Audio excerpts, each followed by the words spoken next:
আমাকে এক গ্লাস জল আনিয়া দাও। জল খাইয়া বলিতে লাগিলেন, একদিন ডাক্তারবাবুর কন্যা মনোরমা আমার স্ত্রীকে দেখিতে আসিবার ইচ্ছা প্রকাশ করিলেন। জানি না কি কারণে তাহার সে প্রস্তাব আমার ভালো লাগিল না, কিন্তু প্রতিবাদ করিবার কোনো হেতু ছিল না। তিনি একদিন সন্ধেবেলায় আমাদের বাসায় আসিয়া উপস্থিত হইলেন। সেদিন আমার স্ত্রী বেদনাও অন্য দিনের অপেক্ষা কিছু বাড়িয়া উঠিয়াছিল। যেদিন তাহার ব্যথা বাড়ে সেদিন তিনি অত্যন্ত স্থির নিস্তব্ধ হইয়া থাকেন, কেবল মাঝে মাঝে মুষ্টিবদ্ধ হইতে থাকে এবং মুখ নীল হইয়া আসে। তাহাতেই তাহার যন্ত্রণা বোঝা যায়। ঘরে কোনো সাড়া ছিল না। আমি শয্যাপ্রান্তে চুপ করিয়া বসিয়াছিলাম। সেদিন আমাকে বেড়াইতে যাইতে অনুরোধ করেন এমন সামর্থ্য তাহার ছিল না, কিংবা হয়তো বড় কষ্টের সময় আমি কাছে থাকি এমন ইচ্ছা তাহার মনে মনে ছিল। চোখে লাগিবে বলিয়া কেরোসিনের আলোটা দ্বারের পাশে ছিল। ঘর অন্ধকার এবং নিস্তব্ধ। কেবল একবার যন্ত্রণার কিঞ্চিত উপশমে আমার স্ত্রীর গভীর দীর্ঘ নিঃশ্বাস শোনা যাইতেছিল। এমন সময় মনোরমা ঘরের প্রবেশদ্বারে দাঁড়াইলেন। বিপরীত দিক হইতে কেরোসিনের আলো আসিয়া তাহার মুখের ওপর পড়িল। আলো আঁধারে লাগিয়া তিনি কিছুক্ষণ ঘরের কিছু দেখিতে না পাইয়া দ্বারের নিকট দাঁড়াইয়া ইতস্তত করিতে লাগিলেন। আমার স্ত্রী চমকিয়া আমার হাত ধরিয়া জিজ্ঞাসা করিলেন, কে? তাহা সেই দুর্বল অবস্থায় হঠাৎ অচেনা লোক দেখিয়া ভয় পাইয়া আমাকে 2-3 বার অস্ফুট স্বরে প্রশ্ন করিলেন, কে গো? আমার কেমন দুর্বুদ্ধি হইল। আমি প্রথমে বলিয়া ফেলিলাম, আমি চিনি না। বলিবা মাত্রই কে যেন আমাকে কষাঘাত করিল। পরের মুহূর্তেই বলিলাম, ও আমাদের ডাক্তারবাবুর কন্যা। স্ত্রী আমার মুখের দিকে চাহিলেন। আমি তাহার মুখের দিকে চাহিতে পারিলাম না। পরক্ষণেই তিনি ক্ষীণ স্বরে অভ্যাগতকে বলিলেন, আপনি আসুন। আমাকে বলিলেন, আলোটা ধরো। মনোরমা ঘরে আসিয়া বসিলেন। তাহার সহিত রোগিণীর অল্প স্বল্প আলাপ চলিতে লাগিল। এমন সময় ডাক্তারবাবু আসিয়া উপস্থিত হইলেন। তিনি তাহার ডাক্তারখানা হইতে 2 শিশি ওষুধ সঙ্গে আনিয়াছেন। সেই 2 শিশি বাহির করিয়া আমার স্ত্রীকে বলিলেন, এই নীল শিশিটা মালিশ করিবার আর এইটি খাইবার। দেখিবেন 2টাতে মিলাইবেন না, এ ওষুধটা ভারী বিষ। আমাকেও একবার সতর্ক করিয়া দিয়া ঔষধ 2টি শয্যার পার্শ্ববর্তী টেবিলে রাখিয়া দিলেন। বিদায় লইবার সময় ডাক্তার তার কন্যাকে ডাকিলেন। মনোরমা কহিলেন, বাবা, আমি থাকি না কেন? সঙ্গে স্ত্রীলোক কেহ নাই, ইহাকে সেবা করিবে কে? আমার স্ত্রী ব্যস্ত হইয়া উঠিলেন, বলিলেন, না না, আপনি কষ্ট করিবেন না। পুরনো ঝি আছে, সে আমাকে মায়ের মতো যত্ন করে।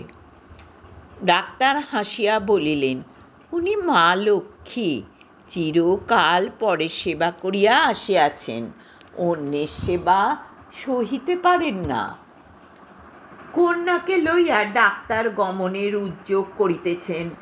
এমন সময় আমার স্ত্রী বলিলেন, ডাক্তারবাবু, ইনি এই বদ্ধ ঘরে অনেকক্ষণ বসিয়া আছেন, ইহাকে একবার বাহিরে বেড়াইয়া লইয়া আসিতে পারেন?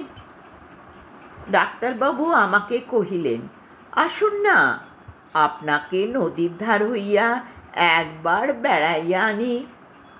আমি ঈষৎ আপত্তি দেখাইয়া অনতি বিলম্বে সম্মত হইলাম।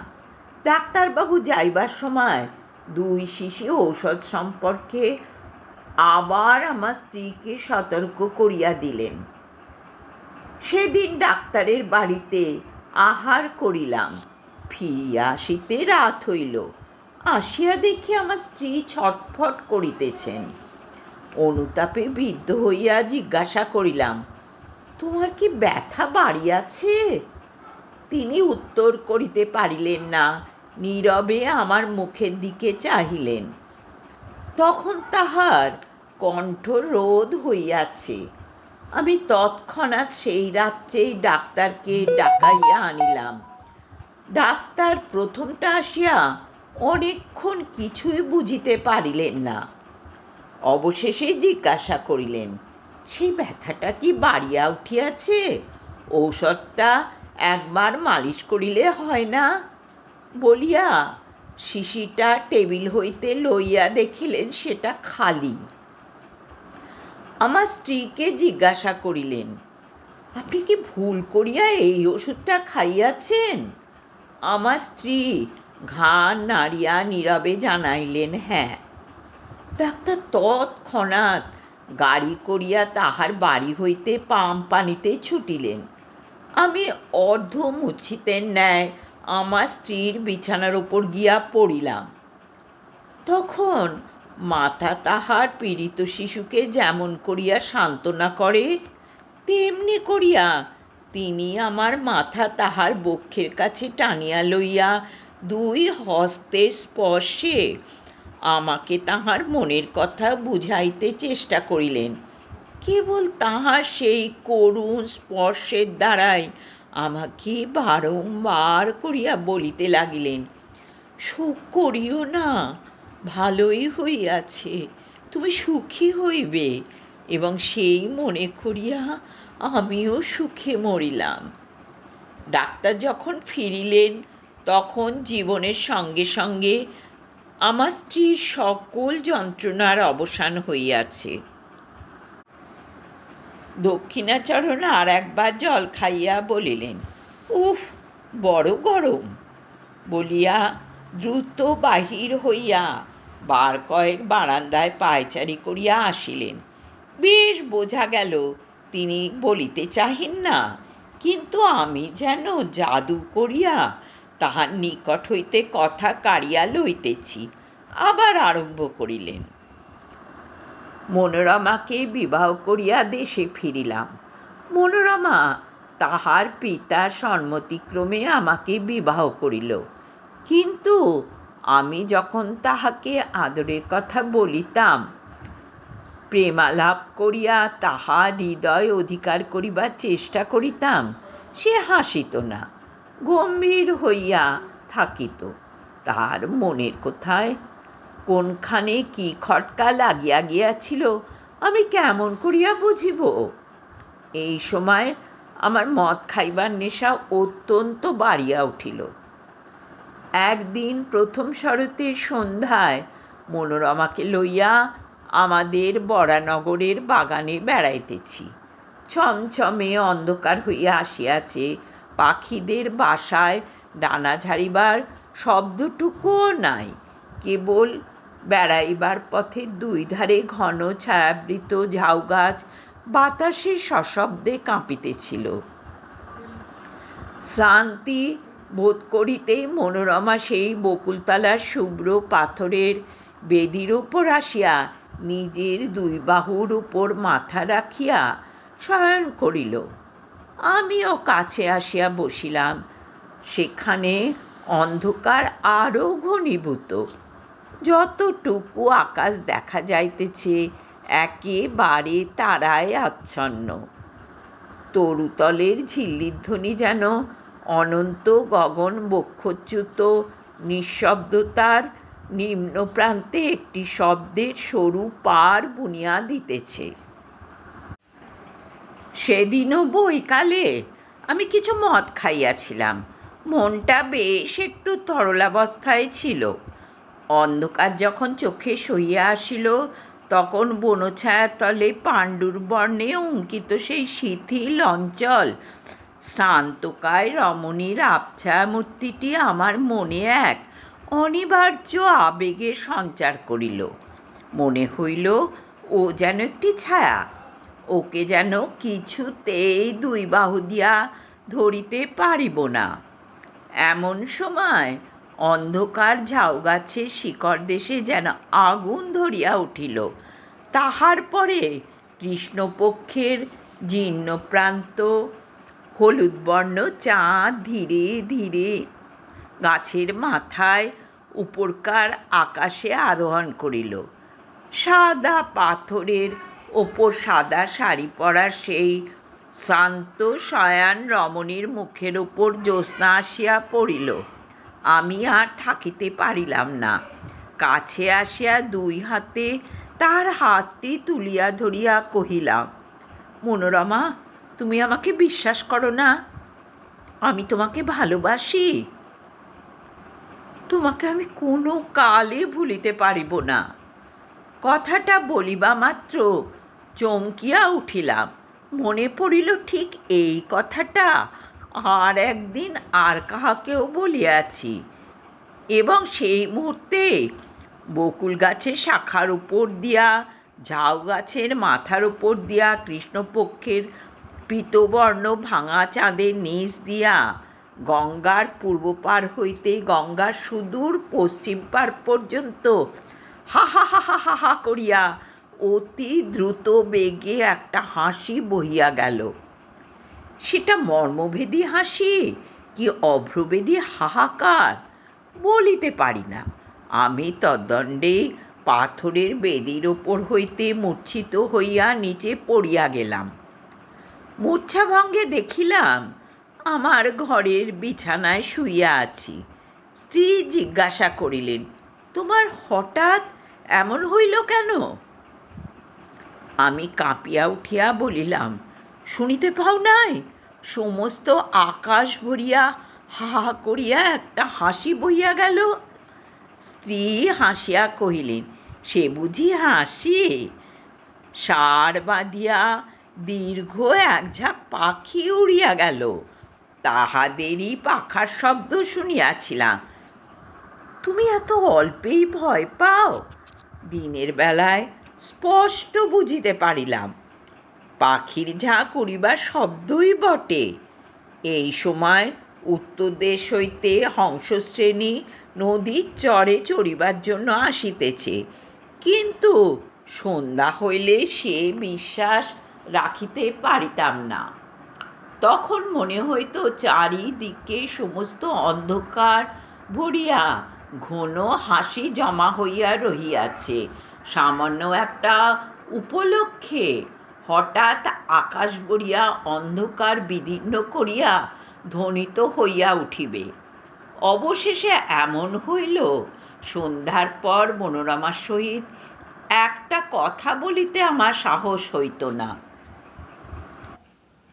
তখন আমাদের বরানগরের বাড়ি ছাড়িয়া মনোরমাকে লইয়া বোটে করিয়া বাহির হইলাম। অগ্রহায়ণ মাসে নদীর বাতাসে সমস্ত ভয় চলিয়া গেল। কয়েকদিন বড় সুখে ছিলাম। চারিদিকের সৌন্দর্যে আকৃষ্ট হইয়া মনোরমাও যেন তাহার হৃদয়ের রুদ্ধ দ্বার অনেক দিন পরে ধীরে ধীরে আমার নিকট খুলিতে লাগিল। গঙ্গা ছাড়াইয়া, খড়ে ছাড়াইয়া অবশেষে পদ্মা আসিয়া পৌঁছিলাম। ভয়ঙ্করী পদ্মা তখন হেমন্তের বিরলীন ভুজঙ্গিনীর মতো কৃশ নির্জীবভাবে সুদীর্ঘ শীত নিদ্রায় নিবিষ্ট ছিল। উত্তর পাড়ে জনশূন্য তৃণশূন্য দিগন্ত প্রসারিত বালির চর ধু ধু করিতেছে, এবং দক্ষিণের উচ্চ পাড়ের উপর গ্রামের আমবাগানগুলি এই রাক্ষসী নদীর নিতান্ত মুখের কাছে জোর হস্তে দাঁড়াইয়া কাঁপিতেছে। পদ্মা ঘুমের ঘোরে এক একবার পাশ ফিরিতেছে এবং বিদীর্ণ তটভূমি ঝুপঝাপ করিয়া ভাঙিয়া ভাঙিয়া পড়িতেছে। এইখানে বেড়াইবার সুবিধে দেখিয়া বোট বাঁধিলাম। একদিন আমরা দুইজনে বেড়াইতে বেড়াইতে বহু দূরে চলিয়া গেলাম। সূর্যাস্তের স্বর্ণছায়া মিলাইয়া যাইতেই শুক্লপক্ষের নির্মল চন্দ্রালোক দেখিতে দেখিতে ফুটিয়া উঠিল। সেই অন্তহীন শুভ্র বালির চরের উপর যখন অজস্র অবারিত উচ্ছ্বাসিত জ্যোৎস্না একেবারে আকাশের সীমান্ত পর্যন্ত প্রসারিত হইয়া গেল, তখন মনে হইল যেন জনশূন্য চন্দ্রালোকের অসীম স্বপ্নরাজ্যের মধ্যে কেবল আমরা দুইজনে ভ্রমণ করিতেছি। একটি লাল শাল মনোরমার মাথার উপর হইতে নামিয়া তাহার মুখখানি বেষ্টন করিয়া তাহার শরীরটি আচ্ছন্ন করিয়া রহিয়াছে। নিস্তব্ধতা যখন নিবিড় হইয়া আসিল, কেবল একটি সীমাহীন দিশাহীন শুভ্রতা এবং শূন্যতা ছাড়া আর যখন কিছুই রহিল না, তখন মনোরমা ধীরে ধীরে হাতটি বাহির করিয়া আমার হাত চাপিয়া ধরিল। অত্যন্ত কাছে আসিয়া সে যেন তাহার সমস্ত শরীর, মন, জীবন, যৌবন আমার উপর বিন্যস্ত করিয়া নিতান্ত নির্ভর করিয়া দাঁড়াইল। পুলকিত উদ্বেলিত হৃদয় মনে করিলাম, ঘরের মধ্যে কি যথেষ্ট ভালোবাসা যায়? এইরূপ অনাবৃত অবারিত অনন্ত আকাশ নহিলে কি দুটি মানুষের কোথাও ধরে? তখন মনে হইল আমাদের ঘর নাই, দান নাই, কোথাও ফিরিবার নাই। এমনি করিয়া হাতে হাত ধরিয়া গম্যহীন পথে উদ্দেশ্যহীন ভ্রমণে চন্দ্রালোকিত শূন্যতার উপর দিয়া অবারিতভাবে চলিয়া যাইব। এইভাবে চলিতে চলিতে এক জায়গায় আসিয়া দেখিলাম, সেই বালুকারাশির মাঝখানে অদূরে একটি জলাশয়ের মতো হইয়াছে। পদ্মা সরিয়া যাওয়ার পর সেইখানে জল বাঁধিয়া আছে। সেই মরু বালুকাবেষ্টিত নিস্তরঙ্গ নিশ্চুপ নিশ্চল জলটুকুর ওপর একটি সুদীর্ঘ জ্যোৎস্নার রেখা মূর্ছিতভাবে পড়িয়া আছে। সেই জায়গাটাতে আসিয়া আমরা দুইজনে দাঁড়াইলাম। মনোরমা কি ভাবিয়া আমার মুখের দিকে চাহিল। তাহার মাথার উপর হইতে শালটি হঠাৎ খসিয়া পড়িল। আমি তার সেই জ্যোৎস্না বিকশিত মুখখানি তুলিয়া চুম্বন করিলাম। এমন সময় সেই জনমানবশূন্য নিঃসঙ্গ মরুভূমির মধ্যে গম্ভীর স্বরে কে 3 বার বলিয়া উঠিল, ওকে ওকে ওকে। আমি চমকিয়া উঠিলাম, আমার স্ত্রীও কাঁপিয়া উঠিলেন। কিন্তু পরক্ষণেই আমরা দুইজনে বুঝিলাম, এ শব্দ মানসিক নহে, অমানুষিকও নহে, চরবিহারী জলচর পাখির ডাক। হঠাৎ এত রাত্রে তাহাদের নিরাপদ নিভৃত নিবাসের কাছে লোক সমাগম দেখিয়া চকিত হইয়া উঠিয়াছে। সে ভয়ের চমকে খাইয়া আমরা দুইজনেই তাড়াতাড়ি বোটে ফিরিলাম। রাত্রি বিছানায় আসিয়া শুইলাম। শ্রান্ত শরীরে মনোরমা অবিলম্বে ঘুমাইয়া পড়িল। তখন অন্ধকারে কে একজন আমার মশারির কাছে দাঁড়াইয়া সুষুপ্ত মনোরমার দিকে একটিমাত্র দীর্ঘ শীর্ণ অস্থিসার অঙ্গুলি নির্দেশ করিয়া যেন আমার কানে কানে অত্যন্ত চুপি চুপি অস্ফুট কণ্ঠে কেবলই জিজ্ঞাসা করিতে লাগিল, ওকে ওকে ওকে গো। তাড়াতাড়ি উঠিয়া দেশলাই জ্বালাইয়া বাতি ধরাইলাম। সেই মুহূর্তে ছায়ামূর্তি মিলাইয়া গিয়া আমার মশারি কাঁপাইয়া বোট দুলাইয়া আমার সমস্ত ঘর্মাক্ত শরীরের রক্ত হিম করিয়া দিয়া হা হা হা হা হা হা করিয়া একটি হাসি অন্ধকার রাত্রির ভিতর দিয়া বহিয়া চলিয়া গেল। পদ্মা পার হইল, পদ্মার চর পার হইল, তাহার পরবর্তী সমস্ত সুপ্ত দেশ গ্রাম নগর পার হইয়া গেল, যেন তাহা চিরকাল ধরিয়া দেশ দেশান্তর লোক লোকান্তর পার হইয়া ক্রমশ ক্ষীণতর ক্ষীণতম হইয়া অসীম সুদূরে চলিয়া যাইতেছে। ক্রমে যেন তাহা জন্ম মৃত্যুর দেশ ছাড়াইয়া গেল, ক্রমে তাহা যেন সূচির অগ্রসরের ন্যায় ক্ষীণতম হইয়া আসিল।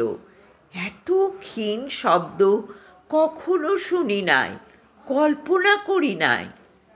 আমার মাথার মধ্যে যেন অনন্ত আকাশ রহিয়াছে এবং সেই শব্দ যতই দূরে যাইতেছে কিছুতেই আমার মস্তিষ্কের সীমা ছাড়াইতে পারিতেছে না।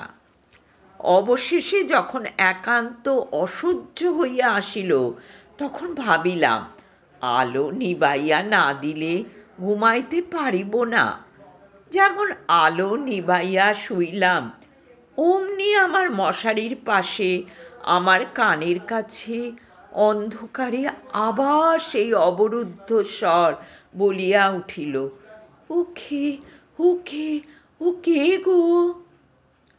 আমার বুকের রক্তের ঠিক সমান তালে ক্রমাগতই ধ্বনিত হইতে লাগিল, ওকে ওকে ওকে গো, ওকে ওকে ওকে গো।